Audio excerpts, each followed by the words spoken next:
Bien, jóvenes, entonces habíamos visto en la clase anterior la última diana semiológica voluntad. Habíamos establecido que el proceso volitivo termina con la ejecución del acto y por consiguiente voluntad nos lleva a psicomotricidad. Esta función mental, bueno, que no depende exclusivamente de la voluntad, pues la mayoría sí, puesto que existen los denominados movimientos involuntarios, los tics, por ejemplo, ¿verdad? Pero en todo caso, la psicomotricidad le permite a una persona expresar su estado mental a través de su conducta motora. En definitiva, psicomotricidad es la integración de las funciones motoras y psíquicas. Es muy interesante, es decir, nos movemos de acuerdo a lo que pensamos, y en definitiva a nuestro estado mental. La psicomotricidad en todo caso es el comportamiento a consecuencia del estado mental, como lo hemos dicho. Su evaluación, por tanto, es objetiva e incluye la expresión facial, ¿sí? Es decir, clásicamente no vamos a aplicar ningún interrogatorio a lo largo de la interacción. Mientras hacemos la historia clínica con el paciente, pues nosotros observamos su conducta motora, su comportamiento, pero evidentemente recordemos nosotros que la expresión facial, en la cara de nosotros tenemos una serie de músculos que participan en la mímica y en la expresión facial, es decir, a través, lo estudiaremos en aspecto en la siguiente clase, pero desde el rostro nosotros podemos identificar a través de la expresión facial estados depresivos, ansiosos o incluso psicóticos. Bien, la psicopatología de la psicomotricidad también se estudia como alteraciones cuantitativas y alteraciones cualitativas. Las alteraciones cuantitativas, a su vez, se subclasifican, en este caso, en primer lugar, en las entidades que son por ausencia o reducción de la actividad motora, es decir, lo que sería la asinesia, desde el punto de vista etimológico, sin movimiento. Claro, efectivamente se describe como la ausencia total del movimiento facial y corporal. El estupor, por supuesto, nosotros lo vimos como psicopatología de la conciencia y sabemos que en ese sentido, pues, el estupor representa a su vez un estado mental donde el individuo solamente se mueve ante la estimulación dolorosa, habíamos visto, y momentáneamente, porque inmediatamente se saca el estímulo doloroso y el paciente vuelve a estar en estupor, a diferencia de la somnolencia, en donde el paciente puede responder al comando verbal y volver tranquilamente a la vigilia, ¿no? La parálisis, evidentemente, es una ausencia de la actividad motora, puede ser consecuencia de un fenómeno, de un evento cerebrovascular, por ejemplo. Y en ese sentido, creo que parálisis se nos hace fácil, francamente, entenderlo. Hay que notar que cuando hay una parálisis por un evento cerebrovascular, decíamos, existe atonía muscular, ¿no? Esto es importante porque luego vamos a hablar algo de esto y es importante que ustedes recuerden el tono muscular y en este caso la pérdida del tono muscular que se produce por una denervación, por supuesto, de la fibra muscular que pues hace desaparecer el tono del músculo en una atonía. Y la cataplejía es un fenómeno poco frecuente, pero caracteriza a la pérdida total, súbita, breve e involuntaria del tono muscular. Es decir, hay una atonía también sin que medie ningún proceso de denervación, de evento cerebrovascular, en este caso, y que provoca colapso motriz. Sin embargo, aquí se conserva el estado de conciencia.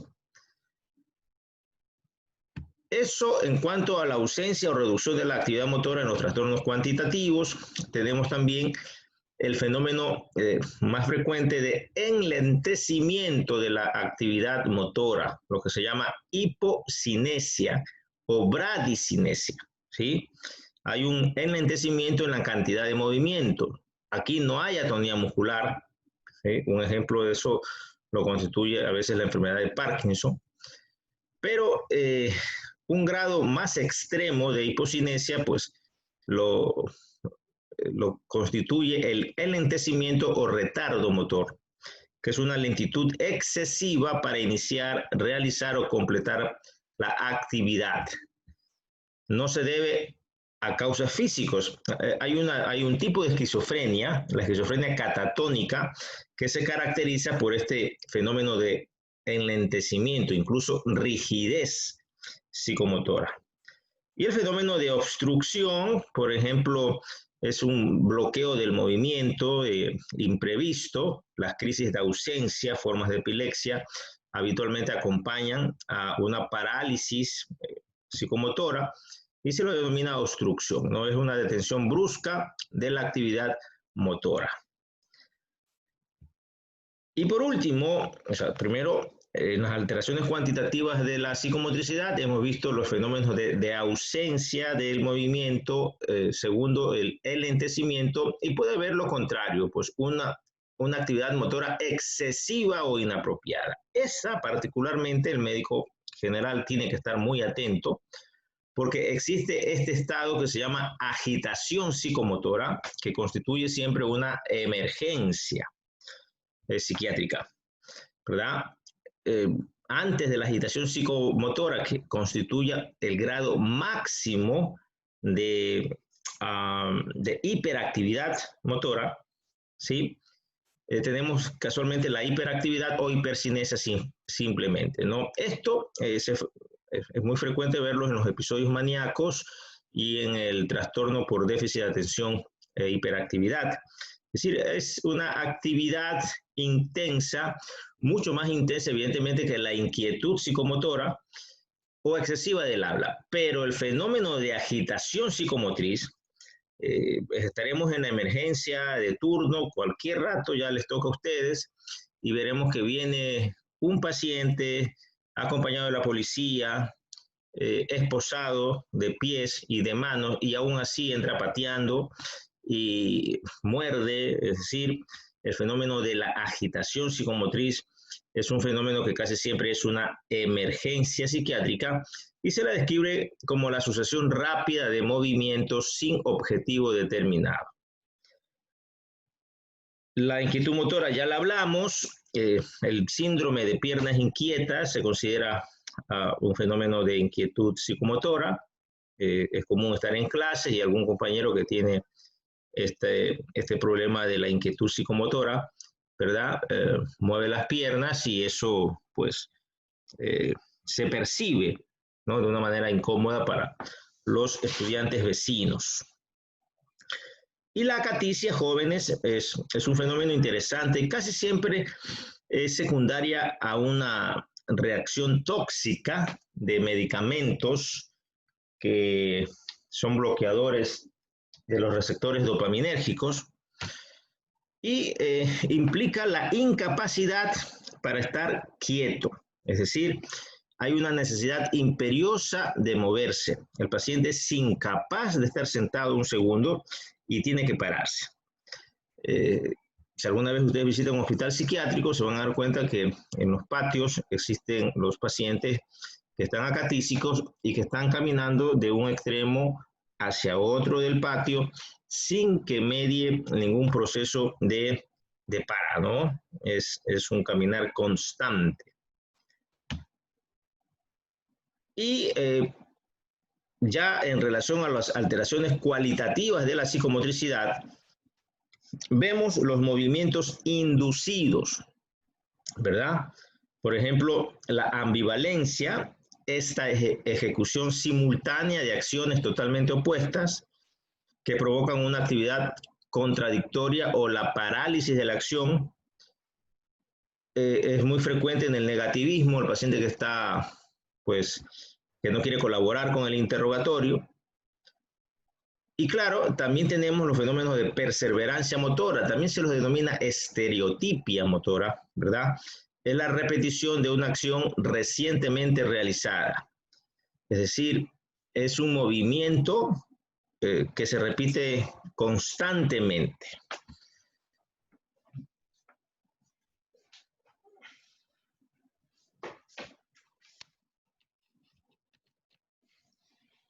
Y en ese sentido, entonces, llegamos a la ecopraxia, que quiere decir cuando nuestro paciente nos remeda, ¿verdad? Es la imitación automática y reflexiva de los movimientos de otra persona, no son los movimientos en espejo. Y ecolalia, que lo estudiamos en los trastornos del lenguaje. Las alteraciones cualitativas de la psicomotricidad. Y finalmente llegamos al grupo de los movimientos involuntarios. Las discinesias, entre ellas los tics, es la contracción muscular involuntaria que sigue a un movimiento voluntario. Puede ser consecuencia también del uso de neurolépticos. La distonía, que es una contracción muscular sostenida y más intensa que la discinesia. Es frecuente ver distonía en los trastornos de las crisis convulsivas. Y los temblores, que bueno, son más frecuentes, que pues cualquiera de nosotros hubiéramos podido ver un paciente que tenga un temblor parkinsoniano, pero efectivamente son estos movimientos oscilatorios, relativamente rítmicos, regular e involuntario, ¿no? Es evidente en manos y dedos u otras partes del cuerpo. El típico ejemplo es el temblor en reposo del Parkinson. Y finalmente tenemos los movimientos voluntarios o intencionales, ¿no? El otro grupo, y aquí nosotros tenemos dos grandes tipos, los manierismos y las compulsiones, que ya la estudiamos en la psicopatología de la voluntad como trastornos cualitativos. No la vamos a volver a repetir, es lo mismo, pero evidentemente sí los manierismos, que son estos actos simples que se vuelven más complejos para conseguir la misma meta. Es una falta de naturalidad, parece algo representado, su complejidad llama la atención. Cuando nosotros nos formamos, nuestro maestro dijo fácilmente, para nunca olvidarnos, los manierismos son propios de los amanerados, ¿verdad? Es decir, las personas que tienen su identidad sexual en el sentido de la homosexualidad, que tienen pues una forma peculiar de caminar, de moverse, de llamar la atención. Estos son entonces los manierismos. Y bien, jóvenes, eso es la psicopatología de la psicomotricidad. Les cuento que yo estaba dudando entre comenzar con psicomotricidad o comenzar con afectividad para captar la atención de ustedes fresca, porque sin duda alguna, de todas las dianas semiológicas, el médico general tiene en la afectividad la más importante. Y la más importante porque la afectividad, la psicopatología de la afectividad nos lleva, o es la puerta de entrada, hacia la depresión y también hacia los trastornos de ansiedad, hacia los trastornos depresivos y los trastornos de ansiedad. Y nosotros veremos en nuestra práctica médica, sobre todo en el año rural, sin duda alguna, pues 100 pacientes deprimidos, 50 pacientes ansiosos y un paciente psicótico, ¿verdad? Entonces, la afectividad vale la pena estudiarla como lo vamos a hacer ahora, ¿no? Es decir, nos vamos a detener un poco aquí hasta el receso. En cuanto al concepto, vemos que la afectividad es la función mental que persiste en el individuo con un tono determinado, tono afectivo.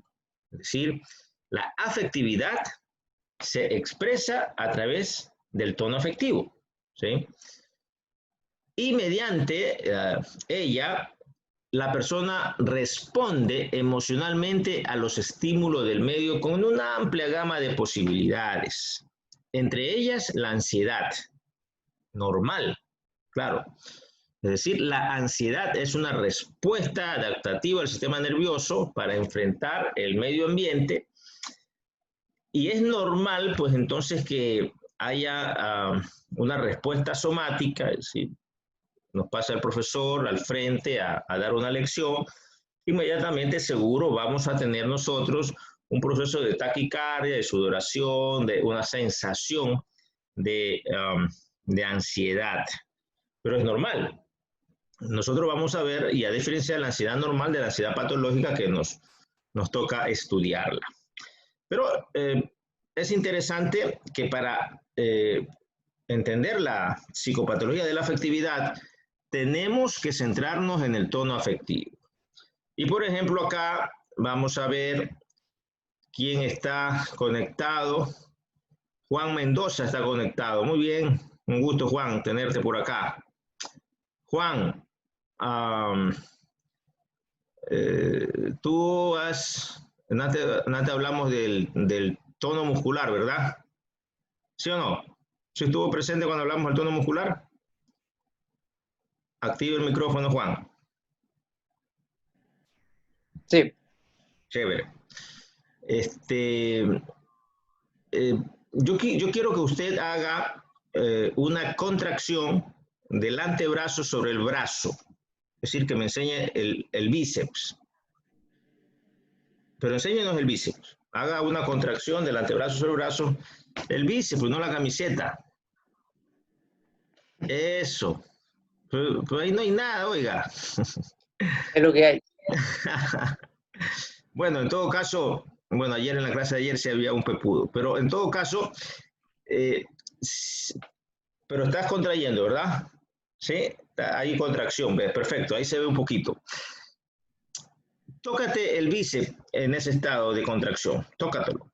¿Sabes? Tócate. Eso. Es decir, ¿cómo se llama ese estado de contracción muscular en relación al tono?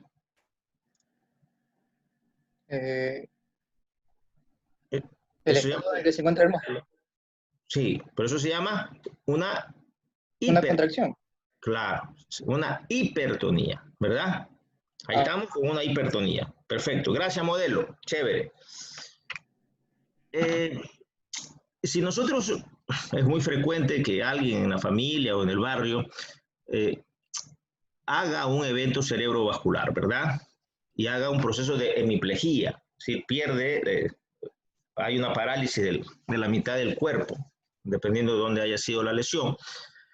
Pero ¿cómo está el tono muscular aquí? No sé si Darwin nos ayuda allí, Darwin Quiroz.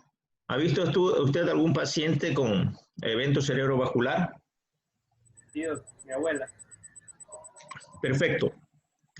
En relación con la hipertonía que presentó Juan como movimiento voluntario, etcétera, ¿cómo está el tono muscular o cómo estuvo el tono muscular en la abuela mientras estuvo ese proceso de hemiplegia, de parálisis? ¿Cómo estaba el tono?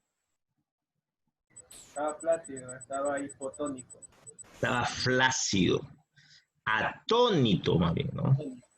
Claro, ahí hay una atonía, claro. Hipotonía hay, claro, en los músculos vecinos, ¿verdad? Cerca del área afectada puede haber una hipotonía. Pero lo que les quiero decir o lo que les quiero hacer caer en cuenta es que efectivamente ustedes tienen allí un ejemplo de lo que es el tono muscular. ¿Sí? Podemos tener una hipertonía, podemos tener una hipotonía, podemos tener una atonía muscular, dependiendo del caso. Pero Melanie, quiero que me conteste algo, Melanie. Active el micrófono. Usted, active el micrófono. Ahora sí, ya, es que no sabía. Usted hace sus actividades diarias, hace su rutina de todos los días. Y dígame sí o no simplemente. ¿Usted es consciente? Ya, ok. ¿Usted es consciente del tono muscular? Sí, en ciertas ocasiones. O sea, porque no se puede, no, el tono muscular no se, no Está ahí se con ve. nosotros. Eso, está ahí con nosotros y Ajá. caminamos, hacemos nuestra vida y nosotros, pues ni bola al tono muscular, pero está Sí, ahí. Exactamente igual es el tono afectivo. Es decir, es necesario que nosotros hagamos esta similitud para entender que, así como el tono muscular, tenemos un tono afectivo que está con nosotros, que nosotros hacemos nuestras actividades diarias, pero no lo percibimos, no somos conscientes de lo que es el tono muscular, el tono afectivo. Y entonces es básico, es muy básico para aprender psicopatología de la afectividad, entender este hecho de que nosotros tenemos un tono afectivo. Y lo otro que tenemos que entender es que la afectividad es la sumatoria o se mueve, como habíamos dicho, en una amplia gama de posibilidades de respuesta a los estímulos. Una de esas es la emoción, ¿verdad? Que es una respuesta afectiva acompañada de síntomas somáticos. La ansiedad normal es una emoción, ¿sí? Pero tiene una característica la emoción. La emoción es autolimitada, fugaz, si se quiere. Empieza y termina. Por ejemplo, la alegría es una emoción. Vamos al estadio, mete gol el ídolo, Barcelona, y la gente se para, grita gol, emocionada, ¿verdad? Pero 30 segundos gritando el gol y ya pasa la emoción. ¿No? Si nosotros tenemos la capacidad de entender esta característica de esta primera forma de afectividad, de esta primera respuesta afectiva que se acompaña de síntomas somáticos, pero que es fugaz, damos un buen comienzo en la psicopatología de la afectividad. A diferencia de los sentimientos jóvenes, que en cambio son estados afectivos estables y duraderos, menos intenso que las emociones, ¿verdad? A veces no, pero estos son estados que se diferencian de la emoción porque no son fugaces. Estos permanecen con el paciente, permanecen con el individuo, con la persona. El amor, por ejemplo, evidentemente es un sentimiento, el odio es un sentimiento. Y los afectos, miren, otro tipo de área de la afectividad que tiene que ver con ese sentimiento, en cambio, pero subjetivo, que acompaña a una idea o a una representación mental. Entonces, por ejemplo, yo estoy en la casa y de pronto veo allí una foto de mi madre. Esa es evidentemente un estímulo, una representación mental, e inmediatamente se moviliza mi afectividad de manera positiva, ¿no? Hay un afecto, porque también puede haber desafecto. Es decir, a mí me ponen, en cambio, veo la televisión y sale Correa hablando como loro ahí, cámbiame eso, ¿no? O sea, hay un desafecto, ¿verdad? Vean ustedes cómo tras un estímulo, una idea, que puede ser un recuerdo incluso, o una representación mental, evidentemente se expresa los afectos. Y finalmente, quizás de toda esta amplia gama de respuestas o de fenómenos, el humor, ¿verdad?, que es equivalente al estado de ánimo, es el que nos interesa a nosotros estudiar bien. Comprender qué es el humor, ¿verdad? Es un estado emocional, ojo, en ese sentido es una respuesta afectiva también, pero basal del sujeto. ¿Qué quiere decir basal? Que no se modifica. Que a diferencia de la emoción, el humor no es fugaz, se mantiene con el sujeto. Es el estado de ánimo. Claro. Hay que entender el estado de ánimo como las ganas de hacer las cosas, la energía para hacer las cosas, ¿verdad? Todos nosotros hemos vivido de pronto, nos despertamos, 6:30 de la mañana, tenemos que levantarnos, pero no tenemos ganas de hacer las cosas, no tenemos energía, queremos seguir durmiendo. Entonces, ese es un estado fisiológico depresivo, porque el humor nos lleva a entender la depresión como humor depresivo. cuando no hay ganas de hacer las cosas, cuando no hay energía para hacer las cosas, ¿no? Y el tono afectivo, aquí está representado el tono afectivo como una línea basal, ¿sí? Se llama eutimia, la etimología, normal, timia, afectividad. La afectividad normal o el tono afectivo normal se llama eutimia, un paciente eutímico. Queremos decir que no está deprimido. Y lo representamos así. Importante porque mete gol en el clásico el astillero Emelec y hay una disminución, bueno, para nosotros los barcelonistas, ¿no? Del tono afectivo, de la eutimia, pero evidentemente es fugaz, ¿verdad? Aparece, desaparece, es breve, autolimitada y rápidamente vuelve la persona a la eutimia, al tono afectivo normal. Si te meten otro gol. Chuta, casi nunca pasa. Entonces, el tema Doctor, es que...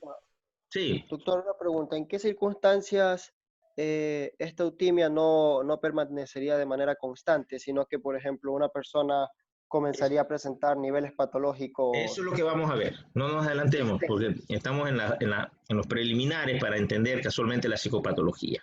Pero una cosita más. ¿Qué sería más fugaz a nivel de alterar la eutimia? ¿Serían las emociones, perdón, las emociones tristes, o sea, a nivel de tristeza o a nivel de felicidad? ¿Cuál es más fugaz? Alegría.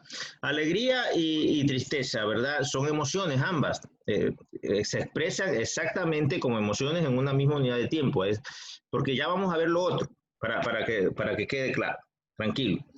Pero acá este primer paso es importante entender que las emociones son una primera forma de respuesta afectiva hacia, es importante, estímulos del medio.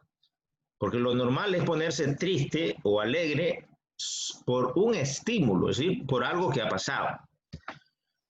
Y lo contrario, como habíamos dicho, la alegría es un movimiento también, es una emoción fugaz, breve, autolimitada, pero que inmediatamente aparece y vuelve el individuo a la eutimia. Claro, entonces, tanto la tristeza como la alegría, pues evidentemente son fugaces, ¿no? No es que una dura más ni una dura menos, porque realmente eso ya vienen otros términos en relación con eso. Entonces, lo primero que vamos nosotros a aclarar, que la eutimia se la concibe mal como una especie de línea de base, ¿verdad? Que más bien habría un rango de normalidad, porque es normal ponerse triste. Claro, pues si Barcelona no es campeón, es normal, pues todo el país entre depresión. Pero, y es normal ponerse alegre, nos graduamos de médico cirujano, pues no vamos a poner alegres. Por tanto, la eutimia sería más bien un rango, ¿verdad? Miren ustedes cómo hemos gradado aquí, ¿verdad? Lo que sería, digamos, el rango de normalidad en cuanto a las oscilaciones de la afectividad. Es decir, vamos nosotros a considerar el rango, no la línea de base como la eutimia, sino más bien una amplia gama de niveles, si se quiere, en donde pues es normal, es normal que una persona pues responda con tristeza si de pronto sale mal en un aporte. ¿De acuerdo? Pues. Miren ustedes acá, tenemos en cambio un evento. Ha bajado la afectividad, el tono afectivo ha bajado, ha superado el umbral normal de la tristeza, como ustedes ven, mucho más intenso, pero además, como ustedes observan, no regresa a la línea de base y se queda, por tanto, acá abajo, dice el DSM-4, 15 días mínimo de humor depresivo, ya es la tristeza patológica, el humor depresivo, y vean ustedes, no regresa. Cuando el paciente comienza a tratarse, y recupera su estado de ánimo normal. Entonces, la diferencia es vital que nosotros entendamos la diferencia entre emoción, que es fugaz, y humor, que es un descenso mucho más intenso del estado de ánimo, en donde existe pues una perpetuación de semanas, ¿verdad? Y de meses que se mantiene abajo el estado de ánimo, ¿sí? Y acá lo comparamos con la tristeza normal, vean ustedes, es mucho más intenso y efectivamente, pues, no es una emoción, el humor se consolida como tal. Y así como existe la tristeza patológica, el humor depresivo, también existe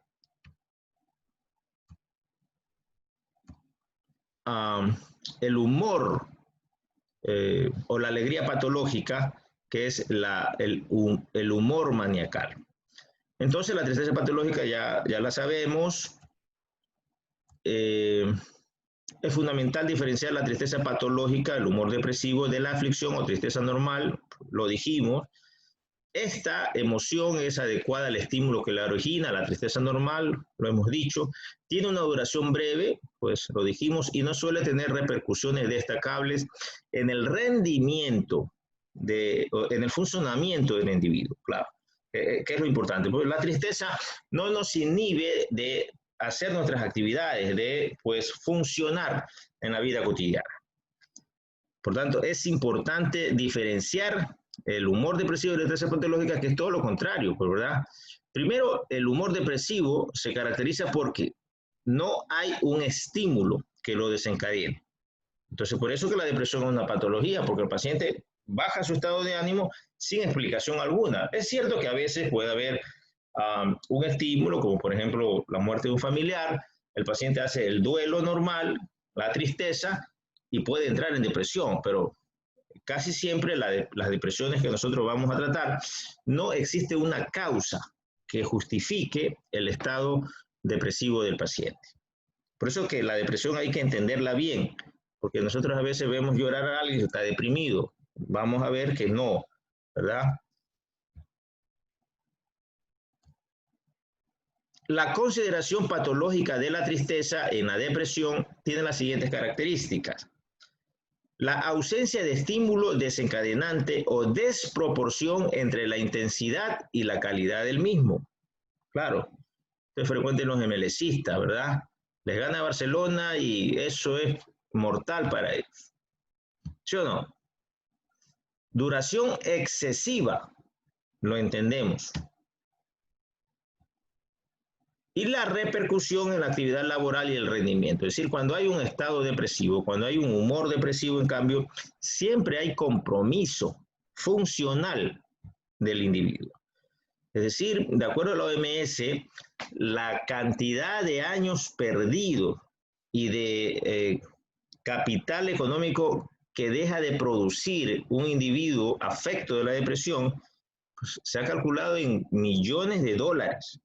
Imagínense ustedes, ¿no? En la sumatoria de todos los pacientes deprimidos que por la enfermedad pues, no pueden concentrarse en el trabajo y no pueden trabajar. Y hay otros síntomas psicológicos con el humor depresivo. Es clásico que exista un signo que se llama desesperanza. El individuo simplemente percibe que no hay solución al problema, que no va a cambiar en absoluto, que no hay una luz al final del túnel y que ya todo está perdido. Por tanto, allí en la desesperanza propia del humor depresivo, sobre todo sin tratamiento, nace la idea suicida. Entonces, esto no tiene solución, estoy de más aquí, me mato. Y ustedes ven cómo el suicidio es, lastimosamente, la prevalencia y la frecuencia, pues, ha estado repercutiendo mucho en nuestra sociedad. Pero incluso una forma de suicidio, ¿no? Que se llama el suicidio altruista. Es decir, el padre de familia que no tiene empleo, que está deprimido, que tiene 3 hijos y que pues es difícil llevar los alimentos y entonces entra en desesperanza, no tiene solución y dice, no, me mato. Pero por último se le ocurre, pero yo no voy a dejar a mis hijos en este mundo que está tan hostil, tan difícil, pues le voy a hacer el favor también de matarlos a ellos y y vamos a ser felices en el cielo. Entonces, ustedes ven cómo se explica que un padre pueda matar a sus hijos y luego se suicide él, ¿no? O una madre, claro. Acá en Puerto Viejo hubo justo hace poco, en pleno comienzo de la pandemia, una chica que fue encontrada ya a punto de tirarse, ¿no? Con su hijo de uno de los puentes de la ciudad. Entonces, depresión, humor depresivo, desesperanza y, por supuesto, un pensamiento patológico. Y por el otro lado, lo que decíamos, la posibilidad de que, asimismo, hacia arriba el estado de ánimo exceda el umbral normal de la alegría y no solamente que no regresa a la línea de base, sino que se mantiene arriba en días, semanas, y a eso se llama humor maniacal. El humor maniacal, evidentemente, es el polo contrario del humor depresivo. Todos los síntomas que vamos a ver en la depresión cuando el individuo está con humor depresivo es exactamente lo contrario en el humor maniacal. Por ejemplo, en la depresión no hay ganas de hacer las cosas, en la manía hay ganas hasta por demás de hacer las cosas. En la depresión, en el humor depresivo, no hay energía para hacer las cosas, en el maníaco pues hay demasiada energía. En la depresión hay una hipoquinesia o bradicinesia, en el humor maniacal hay una hiperquinesia e incluso a veces grados de agitación psicomotora. En fin. Y entonces, jóvenes, vemos que la afectividad se mueve entre estos dos polos desde un punto de vista concreto, humor depresivo, abajo, humor maniacal. ¿Sí? La alegría patológica es la manía, representa una exaltación del humor que se caracteriza por un aumento del tono vital a todos los niveles. Se llama hipertimia, así como la tristeza se llama hipotimia, incluso la depresión es una hipotimia. El humor maniacal es el polo opuesto de la depresión. Hay un estado, no sé si a esto se refería a una de las preguntas, ¿verdad? Miren ustedes, hay un descenso del estado de ánimo. No es una emoción, porque no regresa a la línea de base, pero tampoco es humor depresivo porque no supera el umbral de la tristeza normal. Este estado se llama distimia, lo estudiaremos también en los trastornos depresivos en el próximo parcial, y acompaña al individuo hasta su muerte, ¿no? Es muy frecuente la distimia, ¿no? Son pacientes que están siempre irritables, son pesimistas, siempre están bravos, la gente en el pueblo los conoce como los amargados, ¿verdad? Aquí está entonces, es una distimia, la amargura, los pacientes amargados son distímicos. La anedonia, si nosotros hemos hablado del humor depresivo como síntoma patognomónico de depresión, veremos que hay la anedonia, el otro síntoma patognomónico de depresión. Etimológicamente, an sin hedonia, placer sin placer. Efectivamente, la anedonia es la disminución o la desaparición de la capacidad para obtener o experimentar placer en circunstancias que antes sí lo provocaban. Es decir, es el propio estado en donde no hay ganas de hacer las cosas y no hay ánimo para hacer las cosas, no hay energía para hacer las cosas, ese está en relación con el humor depresivo. La anedonia debería llamarse más que sin placer, sin ganas de hacer las cosas, porque se refiere a que nosotros tenemos placer cuando hacemos algo que nos gusta, ¿verdad? Y por eso lo hacemos. En la depresión se pierde. Y en ese sentido, jóvenes, vamos a ver los trastornos cualitativos, pero vamos a hacer un pequeño receso.